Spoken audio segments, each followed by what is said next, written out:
And we are live. Studio.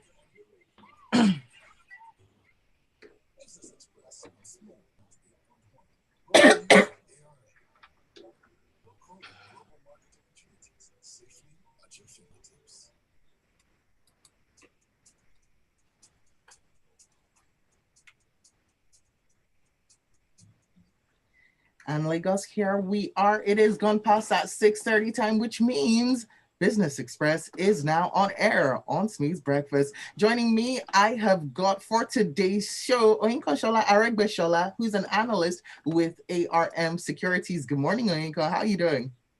I'm fine. Good morning.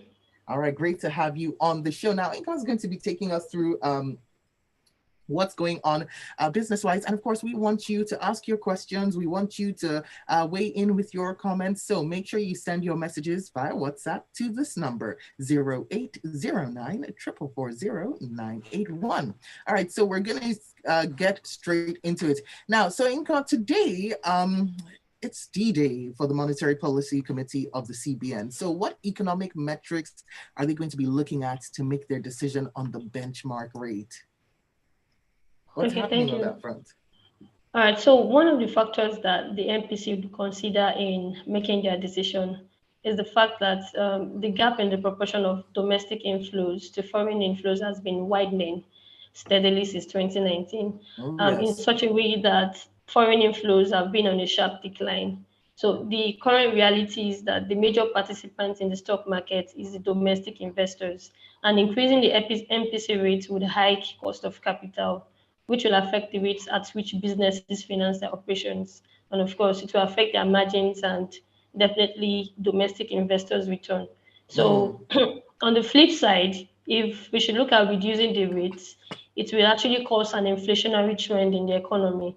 And considering the fact that the current inflation rate of 15.63% is far above the CBN's target of 6 to 9%, that may not actually happen.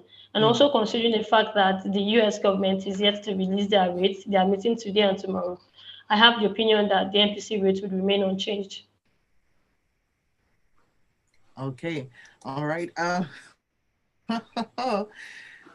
Well, so we'll see what happens by the end of the day. So based on that, what if the United States raises their benchmark interest rates? How's that going to affect us? How's that going to affect Nigeria's next MPC meeting in March?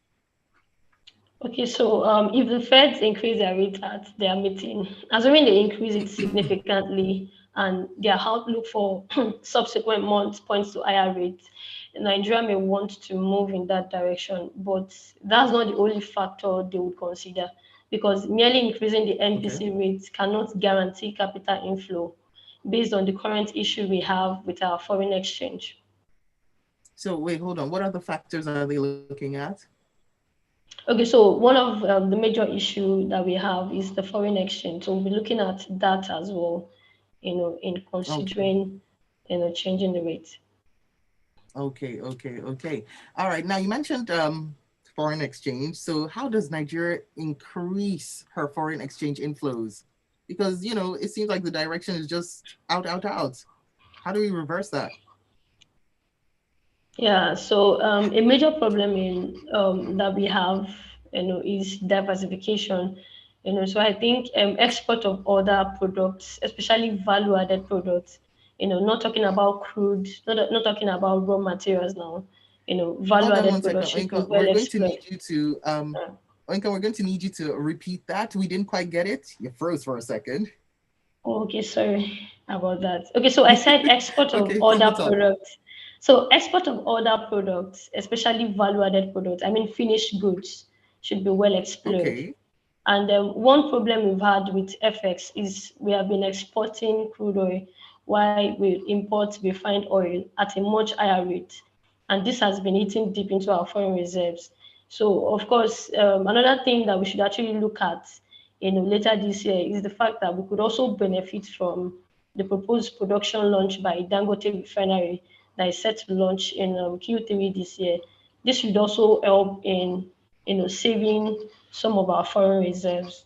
So, but then the long-term solution to this problem is diversification, looking at exporting other finished goods.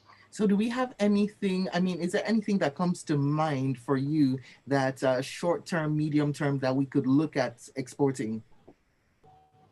I think currently we could actually look at exploiting the agricultural space. I think they can look at exporting cocoa, for example. So Mm. we should actually look more into the agricultural space, in the short term.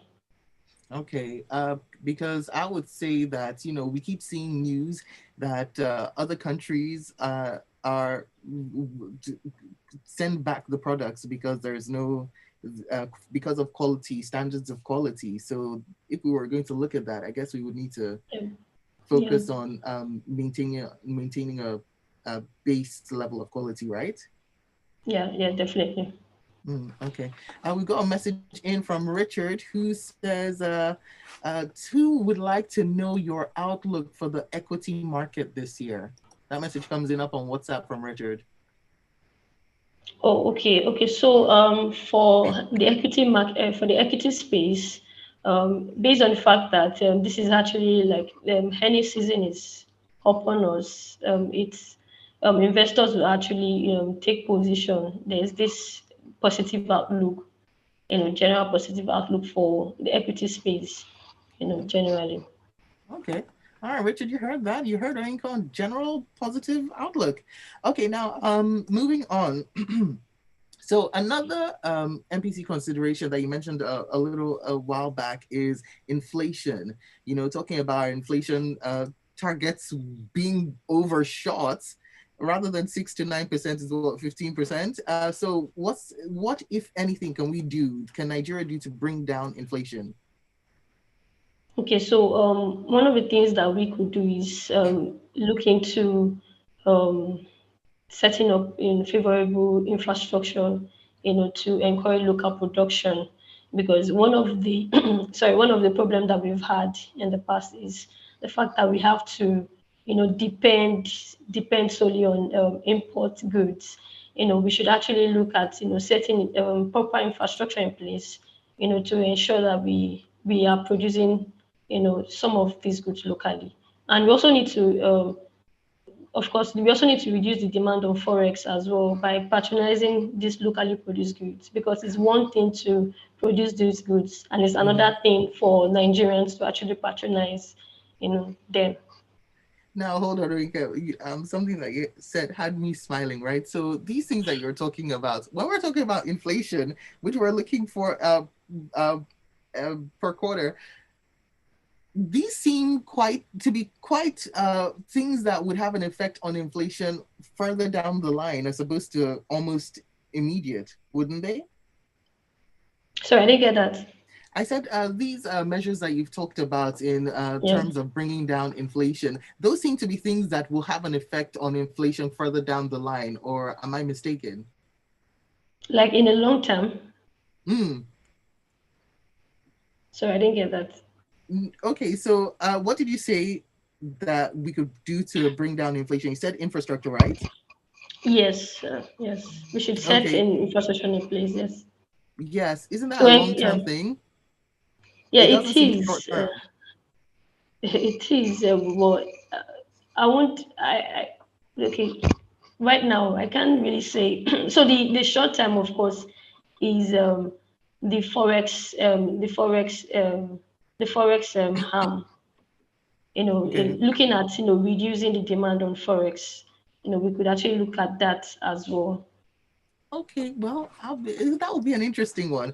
Okay, so one of the biggest inflation triggers in Nigeria is, of course, fuel prices. So we just got news that this fuel subsidy removal that we've been going back and forth on, there's been another swing in the seesaw, and that it's not going to happen this year after all. So what do you make of this development? I would say new, but it seems quite old again. We've seen it before. So what would you say now that it's happening again in 2022?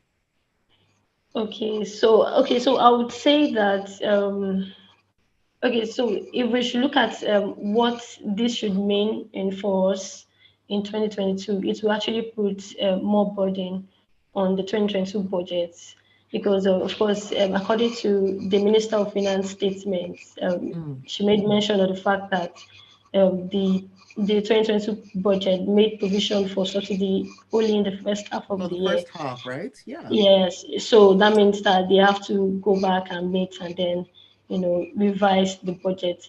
But we've already seen that the current budget already have like 6.39 trillion naira deficit. Factoring in this new development now, we definitely will mean that we are definitely increasing our deficit as it will. And we've seen the IMF projection of Nigerian public debt increasing to 43% by 2026. And looking at the cost of the first subsidy, we Mm. spent about 1.4 trillion, 4 trillion naira last year on forced subsidy, and of course, that should actually span out this year. If we were looking at postponing the removal of subsidy, so My the goodness. the effect is that it will definitely increase government borrowings because government we can actually afford this subsidy. Oh, not something that I see. Borrowing right now is a four-letter word to me when it comes to the Nigerian government. Okay, so moving on. Now, something that is hotly debated. Okay, so first of all, I'm just gonna put. I have like two questions, but I want to put them into one, right? So Yeah. the first thing is we a lot of people have said, maybe the timing wasn't right for fuel subsidy because 2023 is around the corner. But if we see 2023 come and a new administration or whatever administration is in, do you think that fuel subsidy removal would come up once again? And just riding on that, do you think that fuel subsidy removal should happen all at once or in stages? Okay.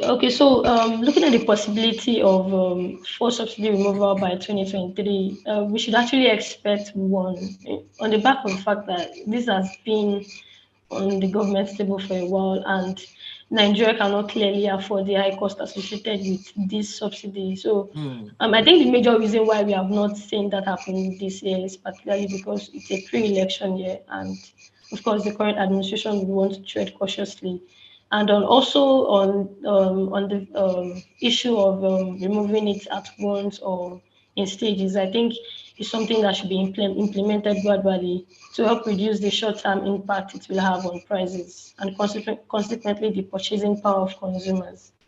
Because I think with each price increase that we've seen a spike in all sorts of Mm. indirectly related industries. So food, transport, everything.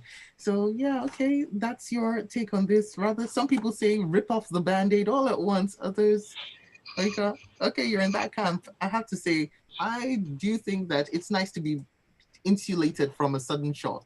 All right, and finally, the thing that I would ask is this fuel subsidy removal. The question is, where would the money go, right? So, what, in your opinion, is the best use of money that's saved from removing fuel subsidies? What are you thinking? Healthcare, education, or something else? Okay, so I think the best strategy for cushioning the effect of forced subsidy removal is massive investment in public transportation because it's a major Ah, sector that would be directly impacted by the removal. So if we should true. use the forced subsidy savings to support subsidized public transportation in urban and rural areas, it will boost Nigeria's productive capacity. And of course, it will help reduce food inflation, which is a major one. And Hmm. because farmers will be able to transport their products to the market more easily and at a lower cost. And of course, it will encourage them to produce more and drive down food prices. So I think the transportation sector should be something that the government should look at, in Something with diverting the funds. far-reaching Exactly. effects. Gotcha. Yeah. All right. Well, can't believe it, but we have come to the end of Business Express. I would like to say thank you to our guest, Oinkanjola Aregbeshola, who's an analyst with Thank you. ARM Securities. Thank you so much for joining me No, today. thank you. And yes, this episode of Business Express was brought to you by ARM Securities. Just stick with us. We've got more coming up for you right here on your Love Music, Love Life station.